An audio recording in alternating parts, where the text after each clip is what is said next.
Aí, pessoal, já na página 50, nós temos a estrutura do dióxido de silício, tá? Não confundam com dióxido de enxofre, tá? Ó, dióxido de enxofre seria isso aqui, tá? Não confundam, tá? Olha esse I aqui no meio. Isso faz com que eu tenha uma estrutura totalmente diferenciada, tá?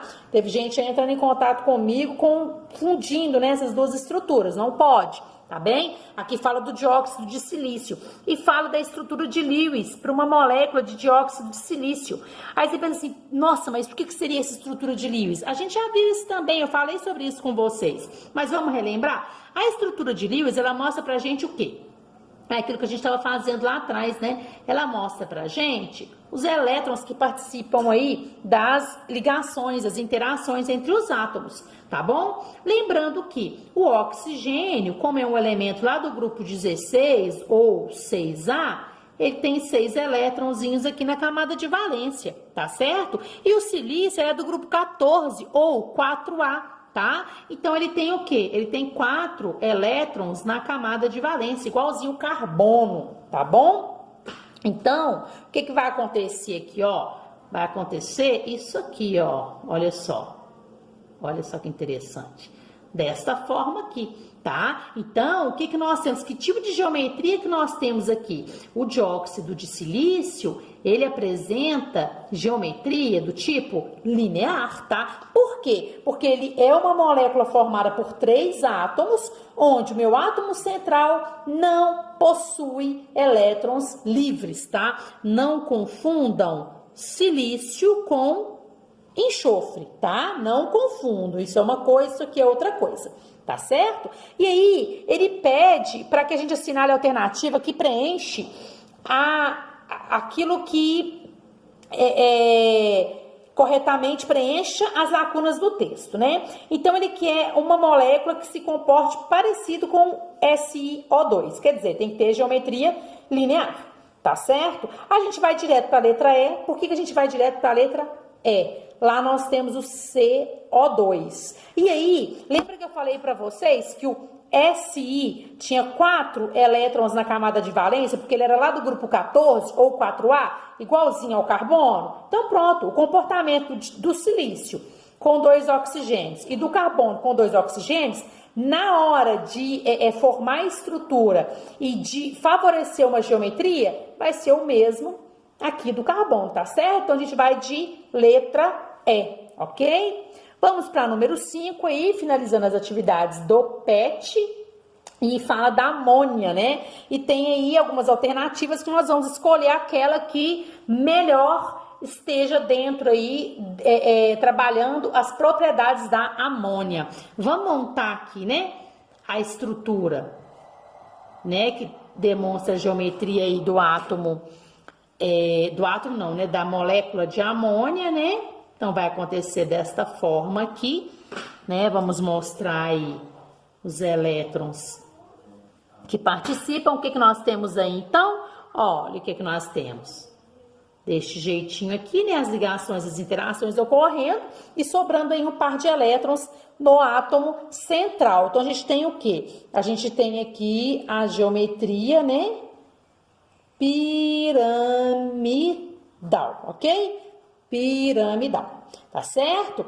Beleza, isso a gente já consegue fazer, né? Principalmente porque nós temos essa tabelinha, né, que eu deixei para vocês, que ajuda demais. Vamos lá.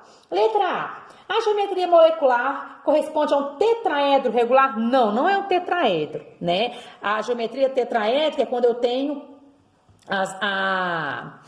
a molécula estruturada desta forma aqui, tá? Aqui nós não temos a molécula estruturada dessa forma. O átomo do nitrogênio e 2 átomos de hidrogênio ocupam as vértices de um triângulo equilátero. Não, nós não temos um triângulo equilátero, tá certo? Nós temos aqui o formato de quê? Um formato de pirâmide, um formato piramidal. O centro da pirâmide, formada pelos átomos de nitrogênio e pelos átomos de hidrogênio, é ocupado pelo par de elétrons livres. Sim, olha o centro da pirâmide aqui. Ele é ocupado por quem? Pelo par de elétrons livres. Então, a gente vai de quê? A gente vai de letra C, tá certo, pessoal? Podem marcar aí letra C, ok? Meninos, O que acontece? O que eu quero que vocês tenham em mente após a resolução desses exercícios e após a aula dessa semana? É o seguinte, ó. Vamos pensar no seguinte, tá? Ligação covalente, ela ocorre entre um ametal e outro ametal. Ou ainda, entre o hidrogênio mais um ametal. Tudo bem? Aqui eu tenho ligações do tipo covalente, que é o que a gente vai estudar, em sua grande maioria, lá na química orgânica, tá? Que é o que nós já até começamos a ver quando a gente estava tendo aulas presenciais.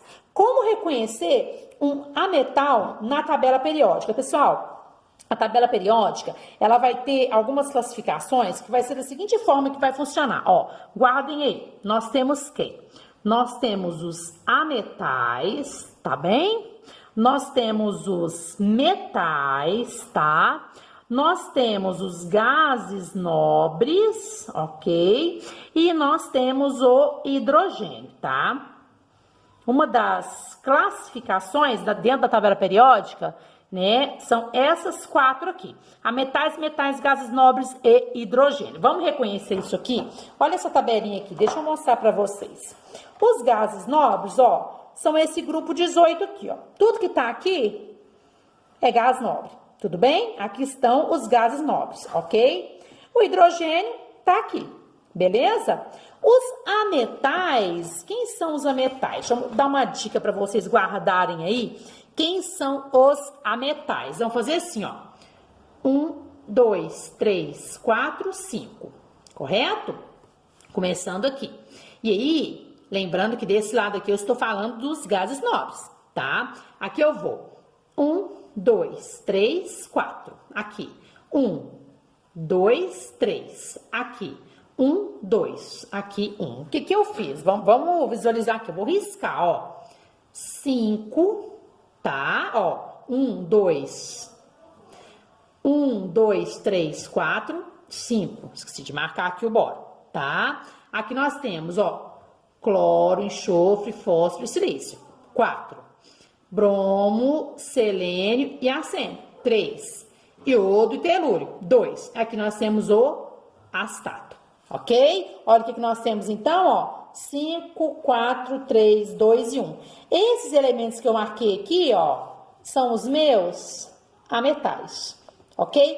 Todo o restante são metais, certo? Então, as ligações covalentes que ocorrem com o compartilhamento de elétrons, elas ocorrem entre esses elementos que eu marquei aqui, tá? Entre eles mesmo, ou entre algum deles e o hidrogênio. Aí eu tenho ligação do tipo covalente, tá bom? Se tiver qualquer um desses elementos com um elemento desse aqui, já não é covalente mais, aí vai ser iônica. Se for entre esses elementos aqui, vai ser metálica, tá certo? Então, ó, as ligações covalentes, esses que eu marquei aqui, entre eles, mais o hidrogênio ou somente entre eles, tá certo? E são essas ligações covalentes que vão estar, né, na maioria aí, formando as substâncias que a gente vai estudar na química orgânica, tá certo? E a geometria molecular, ela é importante para quê? Para que a gente possa entender que o carbono, ele vai assumir diferentes geometrias